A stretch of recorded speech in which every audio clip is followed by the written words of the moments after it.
Everybody, I'm Ernie Johnson. We welcome you to NBA Tip-Off. It is presented by American Express. Draymond Green is here. Shaquille O'Neal is here. Kenny the Jet Smith is here. And Charles Barkley. What's up, legend? And Patrick Ewing is here. And Patrick Ewing is here. Yes. He was on the other night. Again, here's how we work this. We're on ESPN for an hour. You guys know how this works now, right? ESPN for an hour, and then ABC. ABC at the top of the hour. Good job, Ernest. Taking you up to tip-off. Dre, you looking forward to this thing in what is now a 2-1 series?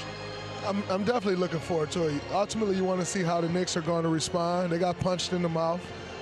Karl Anthony Towns, who had been playing great, kind of had Victor Wembanyama in handcuffs, definitely emotionally. You lost that last game. Can you come back out and reestablish that in Game 4? That's what we need to see.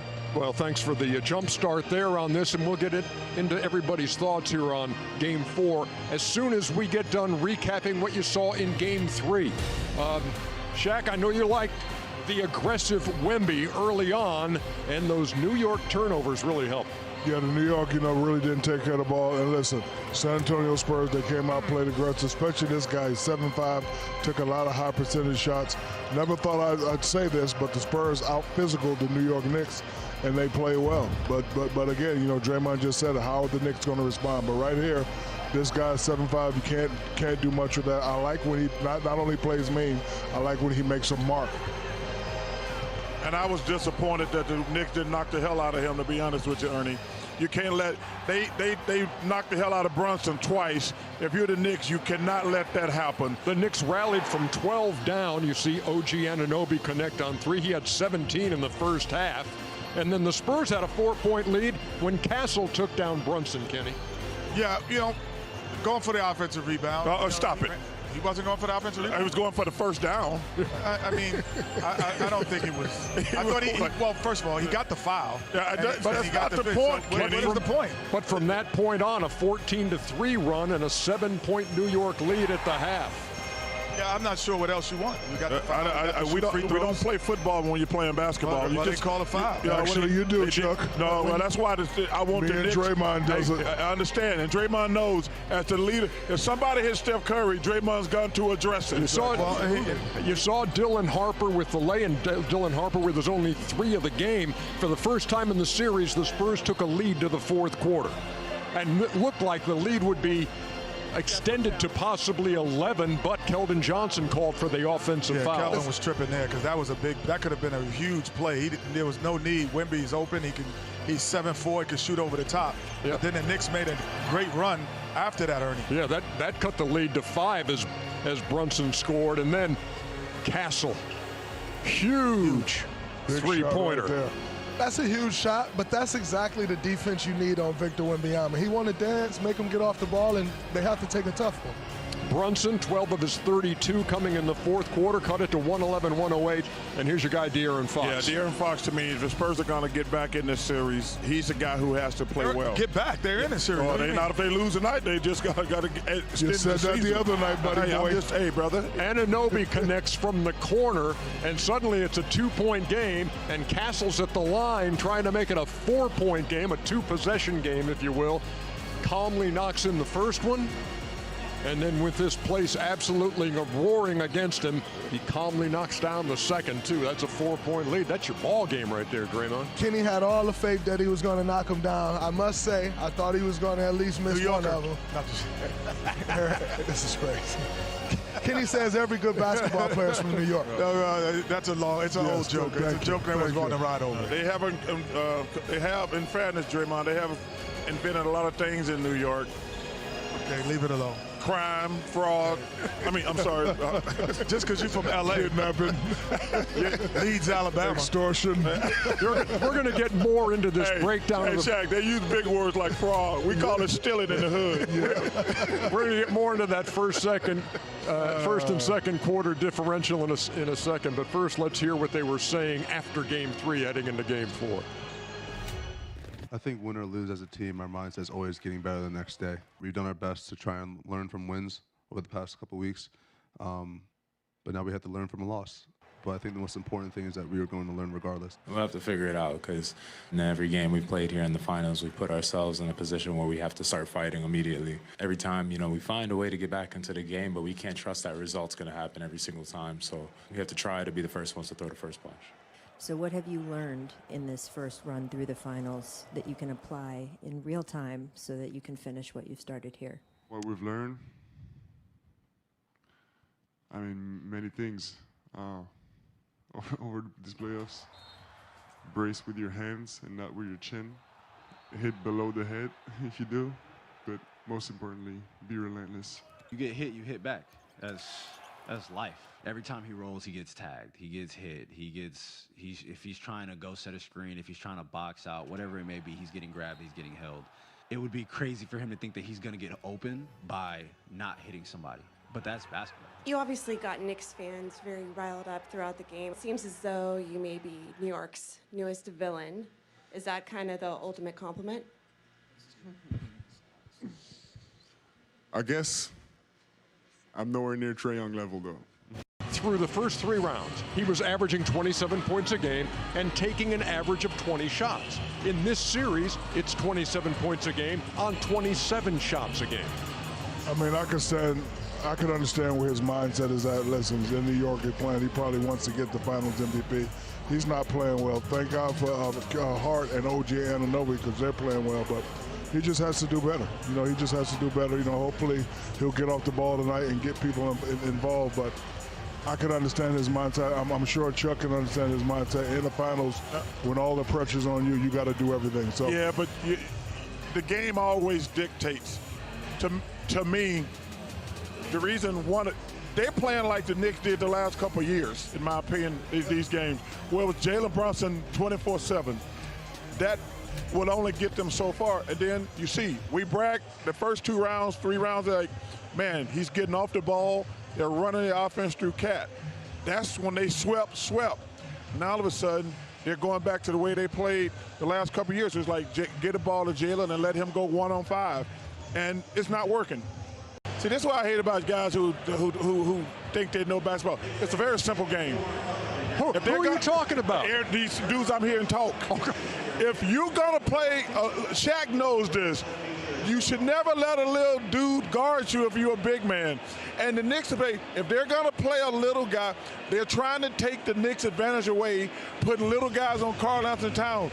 When they had Wemby guarding him, he was playing well the first 2 games. They switched it up in game 3 because Wemby is their last line of defense. And Karl-Anthony Towns, they're like, oh, they're going to play a little guy on Cat. Let's give him the ball.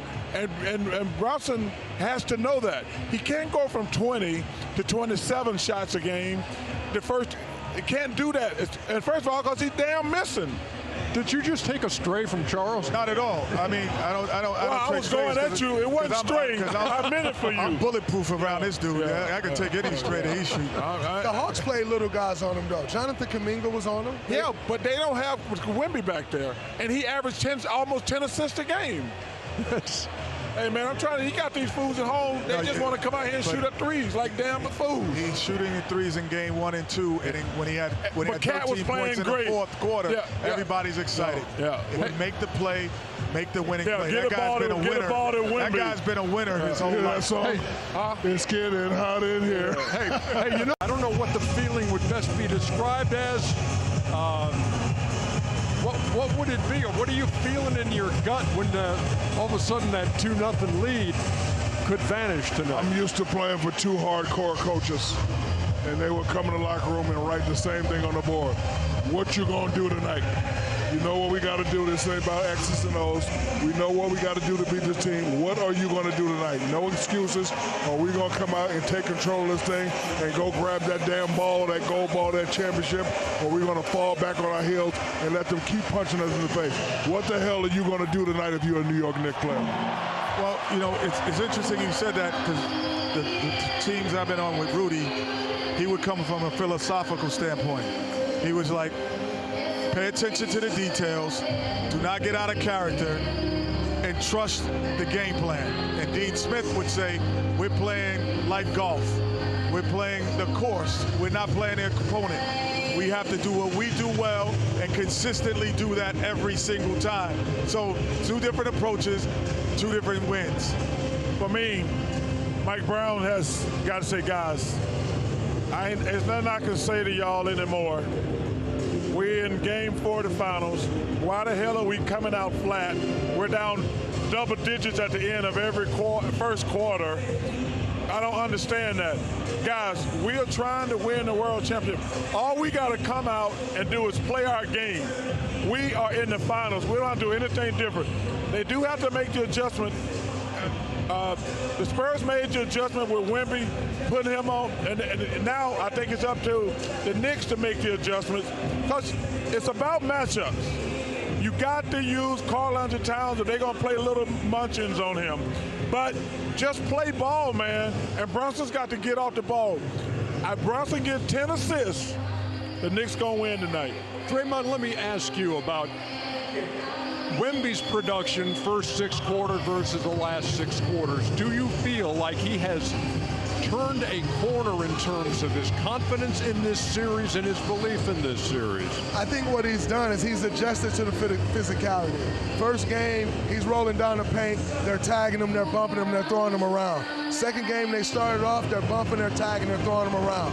He upped the physicality, and the Knicks is now going the other way. They're not tagging as much as they were because he's brought the physicality. So who for the New York Knicks, OG Anunoby, Josh Hart, who's going to come out tonight and set that tone for the New York Knicks again, because they got to reestablish it? The biggest thing that I've seen also with Brunson struggling shooting has been Stephon Castles picks him up 94 feet. He is wearing him down throughout the game. And his physicality, I said this the other night, there's only about 2 or 3 guys in the league who is as physical a basketball player at the guard position as Brunson. He is one of them, and he takes the challenge defensively, which most guys just take it offensively, and I think that has been a turning point in the series just as much as anything else. 100%, I do agree with that. But also, I was disappointed in the Knicks the other night. You cannot let them knock the hell out of your best player like they did and let them get away with that. Somebody on the Knicks got to knock the hell out of Wemby or Castle. You got to always protect your best player, and they are not protecting Brunson. They can't let Wemby and Castle hit him like that. And for the Spurs, Victor Wembanyama has to come out the same way. You know, Charles Barkley even said it. When a big fella comes out and plays well, we just follow. So if he plays well and they follow, should be a great game. Listen, I agree with Chuck. You can't come out and the only person say something back is Jalen Brunson. That can't happen. Someone else got to do something. All came down to 1 possession games in the last 2 minutes. Wow. You were in that, and Dre, you were in that too. So in a game that, what is it like to play in those games where it's coming down to who will execute in the closing seconds? Well, what matters is the entire game, right? You're establishing that the entire game, so when you get down the stretch, you're in that position. So oftentimes you get to the end of the game and people want to point to a play like Victor Wembanyama and say, 100%. That play lost the game. Yes. It's like, no, those turnovers in the first half matter as well. 100%, and so you'd have to establish that right out the gate. And I would say again, paying attention to the detail, because when the last minute of the game, when we say, if we're sending the guy baseline and you come over and help, I have no idea if you're back there, but I have to believe that you're there. And so I'm going to trust my teammates and pay attention to the details. And down the stretch, you cannot go on your own. You can't say, no, I'm not coming over this time because my man just hit 3 shots. Everyone has to stay with the game plan if you want to be an NBA champion. So what do you think Jalen Brunson is thinking right now about what he has to do in Game 4, Chuck? I think athletes lie all the time. We say we don't read the newspaper or watch television. That's just a lie. Jalen Brunson got to pass the ball. He's got 81 points on 80 shots in 3 games. That's crazy. That's crazy. Ernie, he has to feel the game out. When you're used to getting the ball, you come out, you take those first 3 shots. If those 3 shots going in, I'm going berserk. If they don't go in, I'll let the game come to me. I'll get others involved. He's been their leader the whole time. I want him to continue to play his game, but adjust, like Chuck is saying. Let me tell you something. He has to adjust because Kenny said something. Castle ain't no normal dude. Like, Castle, like, Jalen is so strong for a little dude. Man, this Castle dude is a grown-ass man. So that's why his numbers aren't good. Jalen's not shooting the ball well, but it's because of Castle. You know, another one that stands out to me, 13 assists on the series, 13 turnovers. So not only are you not shooting the ball well, but you're not getting other guys involved, and if your turnovers are matching your assists. Yes, what is happening with Jalen is that he's playing in spurts. He's playing bad spurts or great spurts. He has to be consistent, so something that's deliverable, because then those games would not have been in the last minute of the game. But now we have a series, Ernie, because it's only 2-1. There's belief in San Antonio, and we have to go back to San Antonio no matter what. Yeah, but you know what, Ernie? All the BS aside, at some point the Knicks gonna have to play a good game. And you would think at some point somebody's going to have to win in their own gym. Hasn't happened yet. The road team 3-0 as we get set for Game 4 at the world's most famous arena. The New York Knicks up 2-1 over the San Antonio Spurs, and the tip-off is coming up here on ABC. Enjoy the finals, everybody. Field tonight after a loss in Game 3 of this series. Is the vibe a little different? Feels that way to me. It's 0-0. Oh, come on, it's 0-0. That game was an anomaly as far as I'm concerned. I think it was a crazy vibe in here. I don't know what was going on. There was a lot of stress. I think Knicks fans have a lot of stress, a build-up over the years. Obviously, other factors too. It was a little bit coming back down to reality for the Knicks, I think, because it's been such an insane run. You know, we were starting to think, okay, we're going to sweep it all, but nobody said this was going to be easy, and everybody was talking about the West. So yeah, okay, this is slightly more complicated, a little harder for the Knicks, and so it's reality, but I feel really good. We know you've been a lifelong Knicks fan, so give me your prediction for tonight's game. I want to hear your prediction of what's going to happen tonight. I think the Knicks come out strong. I think they assert their physicality. I think the non-flagrant upgrade that didn't happen is going to be, this room is going to feel that, and I think right off the bat we have to remind them where they are. Hey Ben, you're not a fair weather fan, because number one, thank you for the love you shown our show. Been watching you guys all these years forever. But you like a real fan, like a lot of these other freeloaders, they just showing up because the Knicks are doing good. How long have you actually been a season ticket holder? I don't have a season ticket. I get the tickets. The celebrity, they give us the tickets.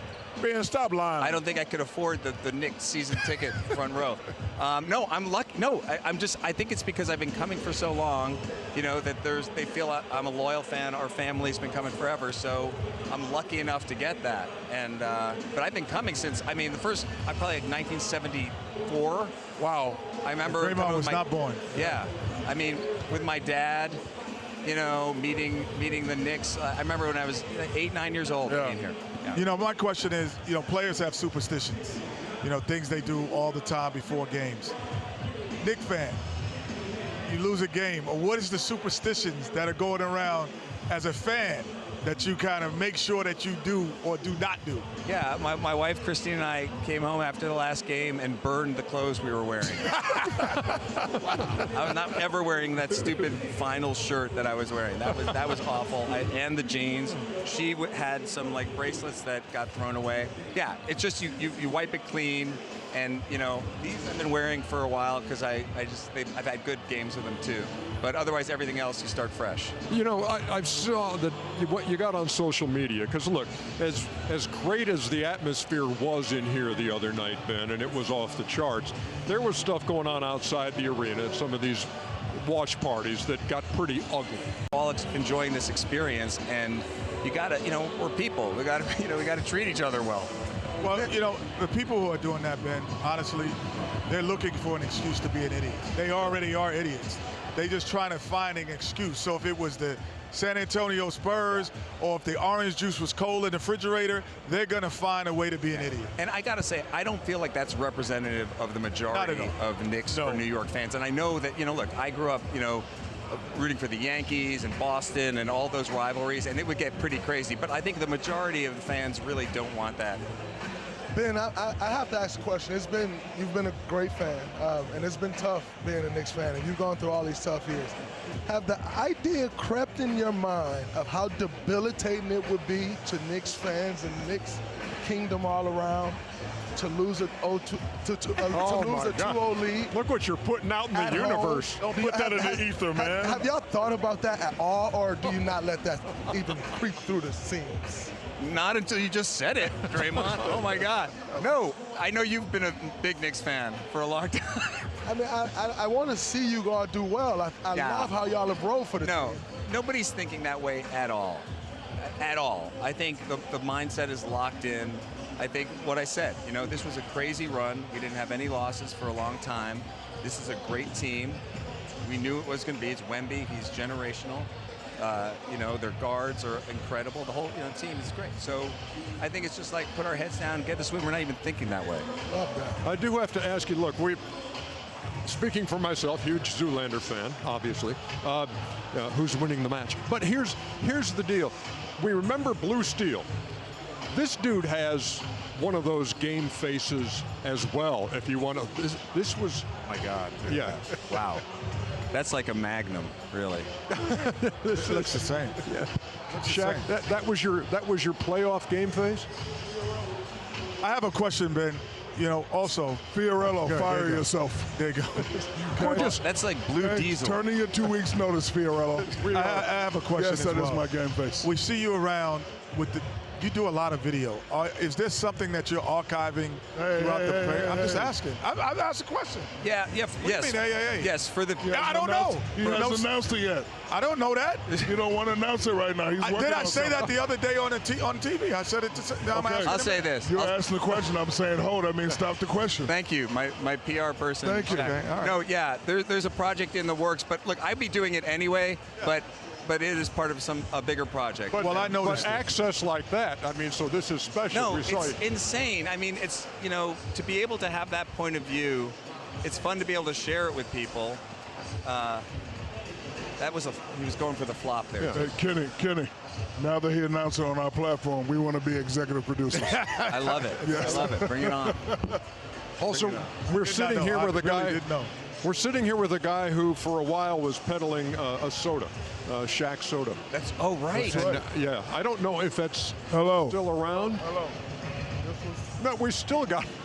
Hello. Welcome back to. Let's pass the mic around. This one. Fiorello, so I want your 2 weeks notice now. What's your soft drink situation, Ben? I started a soda company, Stiller Soda. I love soda. I don't drink. I love Shirley Temples. Chuck, are you a Shirley Temple guy? Ben, that's disrespectful. That's disrespectful. See, this is the problem. People get Shirley Temple shamed when they order a Shirley Temple because it's okay for a grown-up to have a Shirley Temple. No, it's not. Under no circumstances. No, it's not, Ben. For a grown-ass person to order a Shirley Temple. Roy Rogers? Ben, you're the complete opposite of Wemby. Everything he's drinking has muscles. Ben Stiller. I love soda. Man, it's always a pleasure to spend some time with you. Thank you so much for making the Good time. luck tonight. Underdog, put that on the T-shirt. That's my favorite movie of all Look time. at the Chuckster. Oh my God, you guys went to town. Hey, Tropic Thunder was great. That was a hell of a movie. Oh, that was funny. The ball, chalk came up all over the No, it was a bit of a spread, Mr. McEnroe. That was a good call. Excuse me? That was a bit of a spread. Look, you can't be serious, man. You cannot be serious! That ball was on the line. Chalk flew up. It was clearly in. How can you possibly call that out? How many you can miss? He's walking over. Way to go, Draymond. My type of guy right that was there. you. Taught him well. I thought that was you. Seems like game 3 of the Knicks series here. That's what we were dealing with. John, it's great to see you again, man. I said that once, Ernie, great to see you. I said that once in 15 years, okay? Yeah. That's all I said. Once a day? Now they don't, if I don't hear it or say it on the seniors tour once a day or once a match, they don't pay me. Okay. Is that sad or pathetic or good? Chalk flew up. Hey, you were, by my math, 14 years old the last time the Knicks won a championship. What do you remember as a teenager of that team that won it all? Team play. My favorite two players, Willis Reed, Walt Frazier, Earl Monroe was on the second team. They had Dave DeBusschere, unbelievable. You know, who should have been president, Bill Bradley. They moved the ball. They got away from a little bit here in Game 3, I think, which hurt. But I thought it was going to happen once every 5 years. You know, I grew up in Queens. 2 the first 14 years of my life, none since. So, Ernie, to put it mildly, I'm ready for a win, please. I'm anxious, I'm excited, but one win, 53 years. This is the mecca of basketball, they say, right, Shaq? Yes, you play with so much passion, and sometimes it looked like anger, but I knew it was passion. It was also anger, too. Where did you get that from? I mean, was it part of your marketing? Like, for example, I'm not a mean guy, but I would act mean for marketing. Was that part of your marketing, or was that your makeup just to do what you always did? Well, I think that was, you know, who I actually was, but I noticed that the better you got, the more you could get away with. So I tried to rise to the top so they like couldn't Charles. do a damn thing. Exactly. Hey, John. Number one, you know how much I always tell you, you're one of my favorite people ever. Are you surprised? I mean, obviously it's amazing now. Are you surprised how great you have become at commentating? Or like, because I know when you were playing, you're like, keep going, keep talking. No, but are you surprised sense. how much fun and everybody loves you? That you're the best tennis announcer there is right now. It actually pissed me off for like 10 years because they were like, you maybe experienced this. You're a better commentator than you were a player. I'm like, wait a second. That's BS, okay? I hated it. Then I realized, I was like, hell, if they're saying that I'm better commentator than tennis player, maybe I'm pretty good at it. So thank you, everybody. I appreciate it. We all know that there's similarities in competition, championships in sports. What do you see from the Knicks in terms of the similarities of becoming a champion and things that you had to endure in becoming a champion? You know, it's funny because Jim Dolan showed me the speech he made before the playoffs started. And he said, sort of put aside 10 weeks of your life because this could change your life forever. I'm in an individual sport. I love playing team sports, though. I love playing for my country in Davis Cup. I love playing doubles, so I miss that aspect. So I can't really relate to that part of it, but I can relate to that, you know, feeling that you need to dig deeper and find that gear or that's in your soul that maybe you didn't know you had. And I think the Knicks found that for a while. 13 straight wins, so I'm hoping I see 2 more. You gave a 53-year battle cry. Now you're crying again to the camera. Are you nervous? I'm very nervous, you know, because I became somewhat fatalistic over the years. I remember when Shaq was a rookie and he was pushing Patrick Ewing around. I'm like, oh my God, I thought Ewing was the strongest guy in the league. This guy just knocked him over like a bowling pin. Wow. So, you know, there's been opportunities. We've been very close. There was that strike season in '99, ironically against the Spurs. I respect what the Spurs did over the years. They've won, I think, 5 of them. You won how many? 4 of them. 4. In Golden State, for God's sakes. We got to win some in New York. This is crazy. We got to even the score here. Let me ask Well done. I'll give you credit for that. I respect it. Kenny kind of went down this road, but I was thinking the same thing earlier today.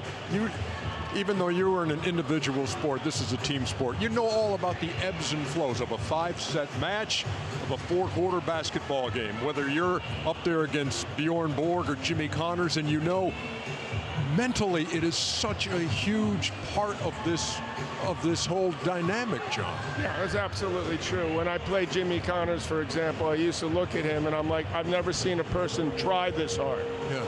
So I'd go back to my hotel room after the match and I'm like, look in the mirror and I'd say, did I try as hard as him? And the answer was usually no.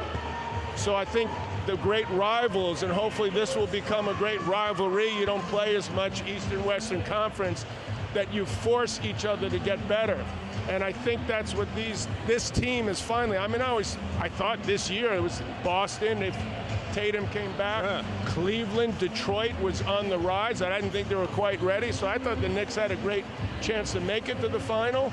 Now they're playing some young, hungry people that I think, obviously, they have a lot more experience, so I'm super psyched that they can use their experience over youth. Yep.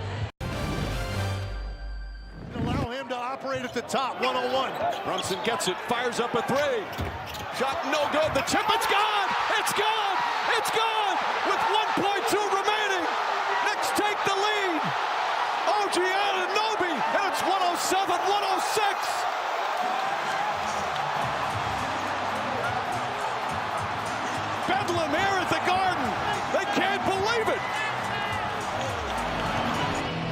We just witnessed the indescribable here at Madison Square Garden in Game 4 of the NBA Finals.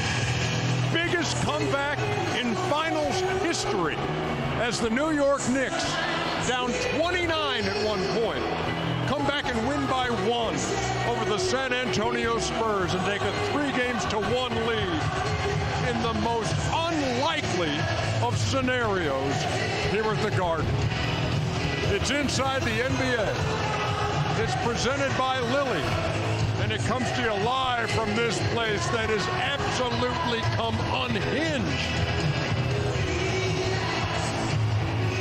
Everybody in this building in a state of shock. 107-106. The Knicks a win away from their first title in 53 years, and not a soul wanting to leave this building.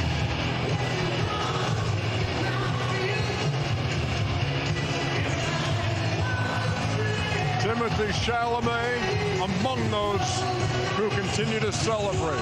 Welcome, everybody. Thanks for making the switch over here to ESPN. Draymond Green is here, so is Shaq. I'm Ernie Johnson. This is Kenny. This is Charles. What the hell did we just see? We saw the greatest comeback in NBA history, yes. But we also saw what San Antonio did not do in Game 2. Jalen Brunson takes a quick shot, gives them enough time for a tip-in or a foul, even if they want. Just a great comeback, great clock management, great understanding of what it takes to win an NBA championship when the game got close. Is that what you're going to come up with?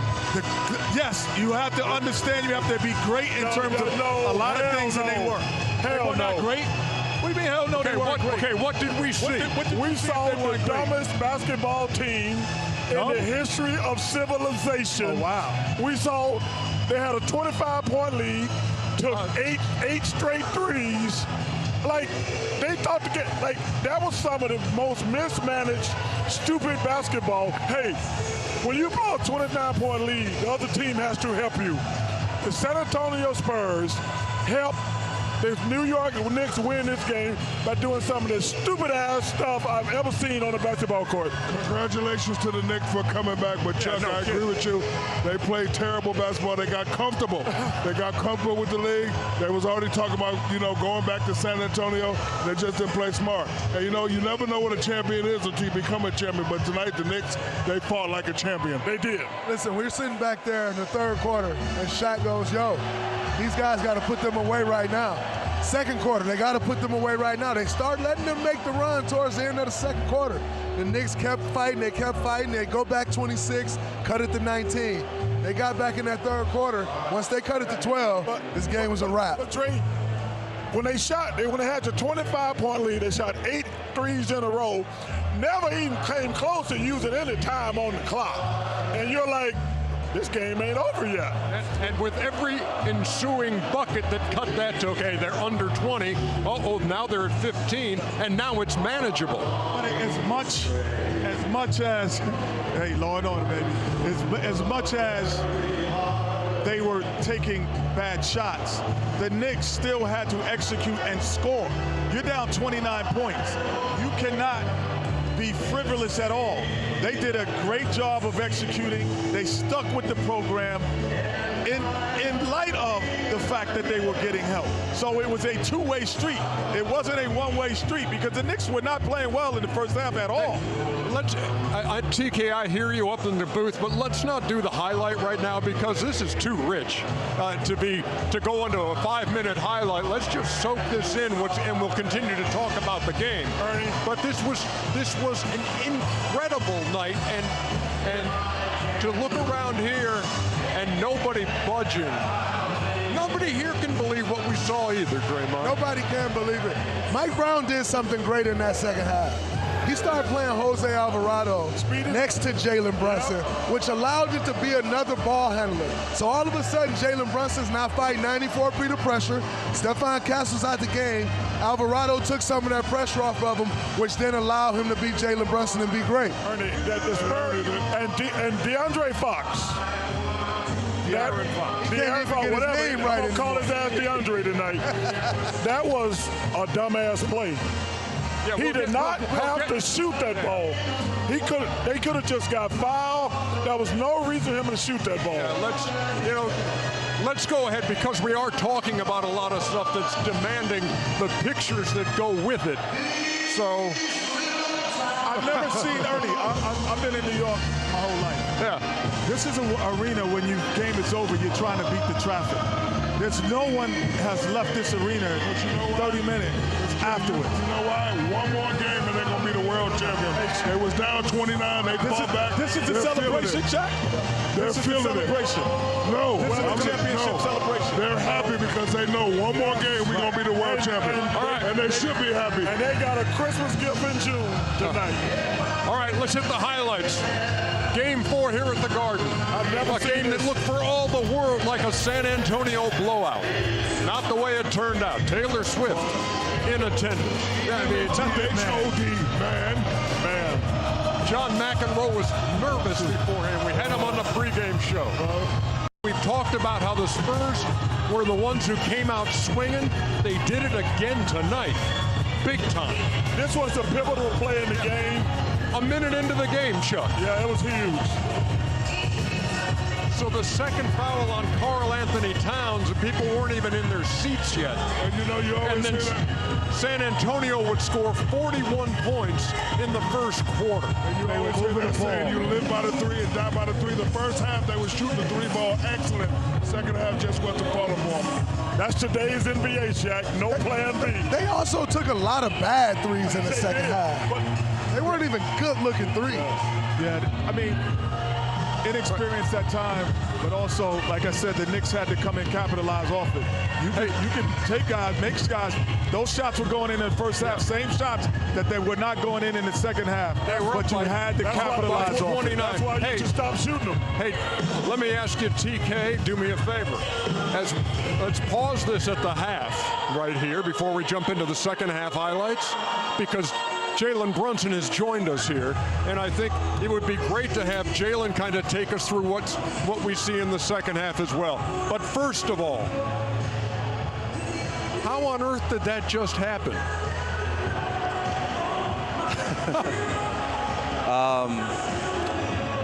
One word that captures that all is just believe. Just believing in each other, believing in the process, chipping away one possession at a time. It wasn't going to be one play to get us back. It wasn't going to be one momentum play, but it was just hitting singles, getting on base, just keep chipping away. I hate to even ask you this question because I know your father very well. I know you very well. I've seen your workout tapes as a youngster, so I know you have no quit in you. However, when you were down 29 points, did any doubt creep in your mind? I mean, I thought about it, but then I realized just where we're at, and you're allowed to think. You're allowed to think about the worst possible scenario, but you got to go out there and do something about it. And just having my teammates back, just fighting every possession, just figuring out what we had to do, but not really, just not believing it. Down the stretch in these games, you've been able to show who you are, Jalen Brunson, but it's been a tough series. Do you feel like you figured them out tonight personally, that you were able to be yourself tonight and be great all night? I feel like I was a little bit more efficient, probably the more efficient I've been in this series tonight, but I'm not really trying individually to figure out. I'm just trying to figure out how to ways to win games and figure out how to make sure my team has the right mindset going forward. As a leader, I'm gonna be all right. I'm gonna figure it out, but I gotta make sure everyone's just on the same page. We're all fighting, we're all believing, because that's what's most important. Jalen, while we have you here, we want to roll the highlights of the second half, and this is when you make your move, and it'd be great for you to be able to chime in on some of what we see in the second half and what this team's mentality was and what your mentality was here. Keep chipping away. Honestly, it sounds like a broken record. But we were going to continue to hit singles. I think we made enough runs where it was like 5 or 7. And they may have made a 2 or a 3. And then we went on another 5 or 7. We just kept trying to just string stops together, keep getting the paint, making plays with each other, and how about a little lucky as well. Yes. Well, you're lucky when you put yourself in position to be lucky. You guys did that in the second half because you took quality shots. Was that also something that was on your mind? Yeah, just take our shots. Still being aggressive, still trying to make plays for each other, but take our shots. It's just getting in the paint, trying to create situations for each other to be successful. And when you start getting to this point now, when it's single digits, and when do you believe, you know what, we're going to win this game? When do you think that? We kept chipping away, and so when it got down to like 15 in the fourth, I just remember looking at Pops and him looking at me and says, "We're winning this game," and I was all right. When you look at these highlights, you obviously were spectacular down the stretch, but OG was amazing. Obviously, he had the game winner. What does he do? What does he bring to the table for your team? Here. Here's the play by Fox. Look, that's an OG play. He does everything. That's an OG play right there. I didn't even know he blocked that shot because I was so excited in the back. But that's another winning play OG makes. Yeah. And man, this was so close to backcourt. Ooh. That was more than close. That was it was. I can tell you're getting your first look at it, Jim. Yeah. And here's the play by OG Anunoby. Ernie, was on this play what was crazy. I thought Karl Anthony Towns was going to get the offensive rebound. I said, Dre, Castle is guarding Cat, and it turned out to be OG because Victor went and doubled Jalen. Yeah, honestly, I saw him backing up a little bit. I just knew I got to kind of get the ball on the rim, and it felt good coming out of my hands. But him being on the perimeter allowed OG just to have a free run, and then he got there. Up 3-1. I've been in this position before on the wrong side of it. Up 3-1 and lose the lead. What has to happen to close this out in San Antonio in Game 5 and not even come back to New York except for a parade? 0-0 mentality. Our starts have to be a lot better. Our focus in the beginning of the game, our attention to detail has to be a lot better. But most importantly, just keep believing. Hey, let me ask you that question. I'm so glad you said it. What the hell is going on with y'all the first quarter? I don't know, Chuck. I wish Hey, if you could find out for me, let me know. I'll see you in San Antonio. Okay. You know, Jalen, I would say this, that this is more of a comment than a question. Knowing your career and knowing what you've done throughout the years, somebody asked me, what do you think about him? Did you think he was going to be that good? I said, I don't know, but he's always been a winner. 19U, you were the MVP of the 19U team that won the USA. You won the Bob Cousy Award. You win 2 championships at Villanova. You win Big East Player of the Year. You win. If I keep going down your resume, it all at the end just says win. So when they asked me what you were the other day, I said, all I know is he's a winner. And today, you showed that today. That's just my comment. Appreciate it. Thank you. Appreciate you guys. One game from now, I'm going to tell you now because I want to tell you their face. But then I'll say it publicly after. But I'm going to apologize in one game. So I'm going to say it right now to your face, I'm sorry. Then I'll say it when you go get your ring. One game. I apologize. Appreciate that. Represent all them little men out there. Jalen Brunson, our guest on the night when the New York Knicks had the biggest comeback in finals history. Oh, there goes Jay Wright. Jay Wright. Had all them good players and didn't win but 2 championships. Hey, I apologize for that on behalf of my partner.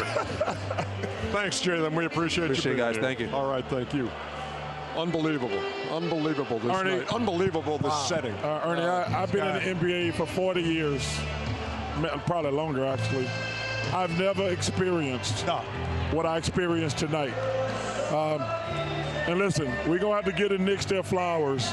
But, man, San Antonio. Chuck, doesn't this surpass the 30 points in a row by LeBron? Yes, that was our best that was the game most that we amazing thing I've seen when LeBron scored. Until this. Yeah. Until this. Right. When LeBron put on that show in Detroit that night. Yes. This topped that. And But I got well, this surpasses it. This is the finals. There's nothing like you're like, I can't believe what I just saw. And listen, if you're the Spurs, man, you got to be kicking yourself. That was some of the dumbest basketball I ever seen in my entire 63 years. We've all been talking, everyone was talking about OKC having a dynasty. Then the Spurs come along this year, and everybody like, yo, for the next 10 years, that's the type of loss that can derail what you were possibly going to become. Yeah, but, it was interesting watching that other series, Dre. I was telling people, I said, well, you can't really judge it because they had no Jalen Williams, and then the AJ kid got hurt. I said, man, and they still won 7 games. But let me tell you something. I'm in shock at what I saw tonight. That was incredible. Well, the question is, can San Antonio bounce back from this? That's the question. Well, we'll see, and we'll see what Victor Wembanyama has to say about this loss, this stunning loss, when we come back here on Inside the NBA, presented by Lilly. There it is again, OG Anunoby with the game-winning tip. I did not like the team that the Spurs had out of there, because I told Dre, I said, oh man, Castle's guarding Cat. And then when Victor, that really made him small down low and got the offensive rebound. Man. Yeah, this was unbelievable. Yeah. So we will, oh my goodness. Come on, man. Come on, stop it, Riley. Come on, Riley. But Riley, you are right. That was a choke. Nobody's going anywhere, and neither are we. We'll be back. Look at the angle here on OG Anunoby. As Brunson lets it fly, an unencumbered OGA. And Carl still had to go get it. He still had to go get that one. It's incredible. Wow. Yeah, I didn't like that play, the defense they had out there, because Cat had to rebound even if he missed it. That's it, Alexander. You're right. Chuck, that meat is not good. Just one of the benefits of hitting a game winner in the NBA Finals. Draymond, you being blasphemous talking about street meat. Chuck, I had the meat yesterday.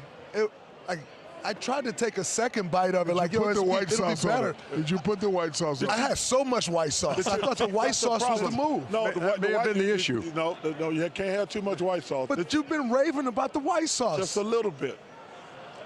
Not that I got to be controlled. Not that I'd want to bring the conversation somewhat back to the most dramatic game in NBA Finals history, but I'm going to. San Antonio's down 3-1 now. They led this game by 29. I got to hear from Victor Wembanyama.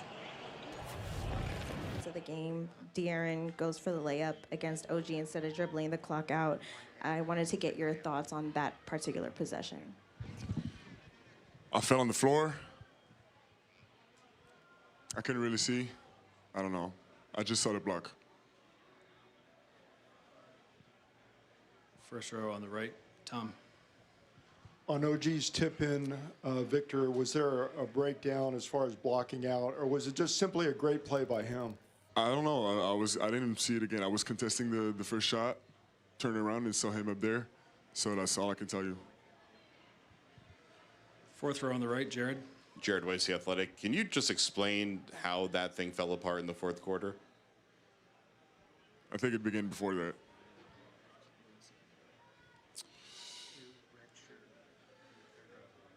Third row on the left. Can't really explain it right now. I don't know.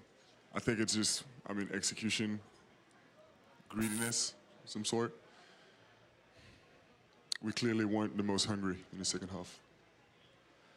Victor, obviously this is very painful. What's going through your mind right now? What's going through my mind right now, I think it's going to go one of two ways. One of two ways.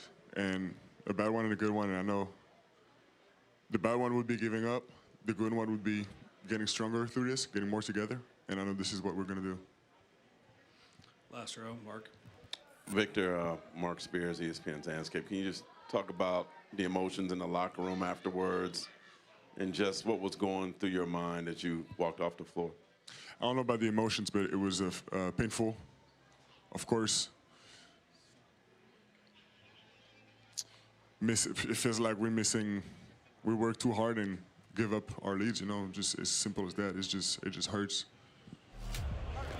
In a word, painful, as Ernie, can Victor I say one Wembanyama. thing? Yes, you may. That's why you're here. I want to say this. That was a bonehead play by De'Aaron Fox. I agree, Chuck. But. No but. No. Let him finish. They blew a 29-point lead. Dre talked about it before the game. See, that's one thing I hate about sports. Fans and people think everything that happened in the last minute or the last 30 seconds. When you blow a 29-point lead, that one play, like I say, it was a bad play. But the press can't say, well, the Fox made he made a bad play. But when you blow a 29-point, that don't even sound right. I'm more upset, though, because as a veteran, you know better. Yeah. You know better. This is the finals. We're not playing well. We blew a 29-point lead. Yeah. We got the lead right now. Let me dribble this thing out. I'm pretty good agree, at the free but I'm throw saying, line. Yeah, but it was nothing.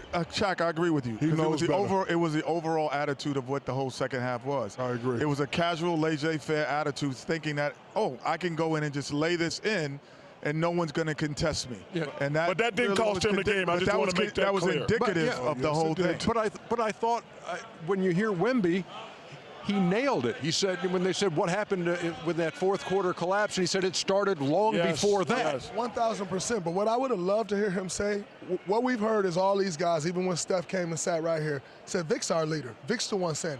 What I would have loved to hear him say was, as the leader, I start taking bad threes. So then we start taking bad threes, and there was a trickle-down effect. But I want to ask y'all a question. In the spirit of dumbness, because Chuck has been calling all of us dumb, what was the dumber play? De'Aaron Fox laying that ball up, or J.R. Smith against us in game one of those finals? This one. One guy, J.R. just got confused on the score.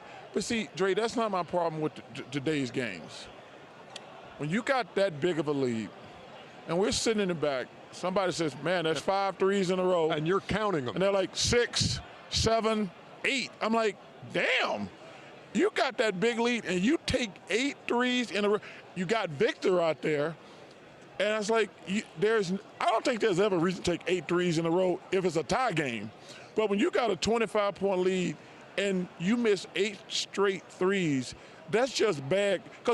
And they weren't even thinking about using the clock either. They took 20 shots in the third quarter, and this is really when the collapse started. They took 20 shots in the third quarter, 12 of them from deep. They went 2 for 12. They had a 30-point second half, outscored 58-30. They were 3 for 17 from 3 and 2 for 14 in the paint in the second half. But all those threes were looking real damn skippy in the first half. They were 2 for 14 in the paint. They didn't shoot them all but think out. about that. When they were making all those threes the first half, we were talking about Mike was over there, bang, bang, bang. And then it was over there, he was like, bang, bang, bang. That's one of the worst Mike Breen impressions I've ever heard. And then in the second half, it was like Shaq doing that Hawks thing. Jerry Seinfeld. Yes, indeed. Crazy, man. Wow. Spike beside himself, Cat. Why? You know, Skinny you Joe. could almost say that, man, they were down 29, and after all that, they came back and won it by 107 to 106. You'll hear from the coaches when we come back. Tracy Morgan had a Knicks Coogee outfit. I saw that. Come on, man. Stop it, Stace.